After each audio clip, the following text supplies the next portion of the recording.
channel, Love and Faith.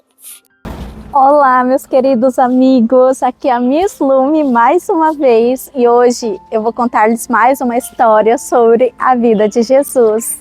E hoje a história se chama O Milagre da Multiplicação. Vamos ouvi-la? Cada vez mais pessoas vindas de todos os pontos da Galileia seguiam Jesus para ouvirem o que ele tinha a dizer. Muitos judeus começaram a acreditar que ele era o tão ansiado Messias, o libertador de Israel.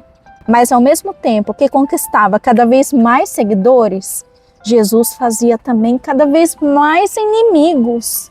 Um dia, Jesus, sentindo a necessidade de ficar a sós, rumou num barco para um lugar deserto. Mas o povo, quando soube, seguiu a pé desde as cidades.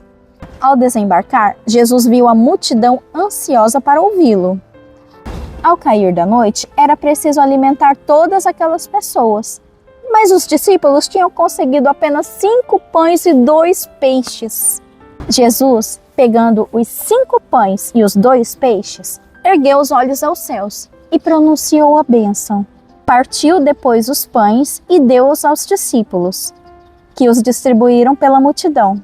Todos os 5.000 homens que ali comeram, sem contar as mulheres e as crianças, ficaram saciados, e o que sobrou ainda encheu 12 cestos. Chegada a noite, Jesus mandou os discípulos de volta para a Galileia. De madrugada, estando o barco com os discípulos já longe da margem, fustigado pelo vento e pelas ondas, Jesus foi ter com eles caminhando sobre as águas. Ao verem-no caminhar sobre o mar, os discípulos levaram um susto. Eles acharam que era um fantasma. Jesus disse quem era, mas Pedro duvidou. Se és tu, Senhor, manda-me ter contigo sobre as águas. Vem, disse Jesus a Pedro. Pedro desceu do barco para ir sobre as águas ter com Jesus. Mas sentindo a violência do vento, teve medo e começou a afundar. Salva-me, Senhor! Jesus estendeu-lhe a mão e disse: Homem de pouca fé, por que tu duvidaste? Nesse momento, aqueles discípulos tiveram a certeza que Jesus era de fato o Filho de Deus.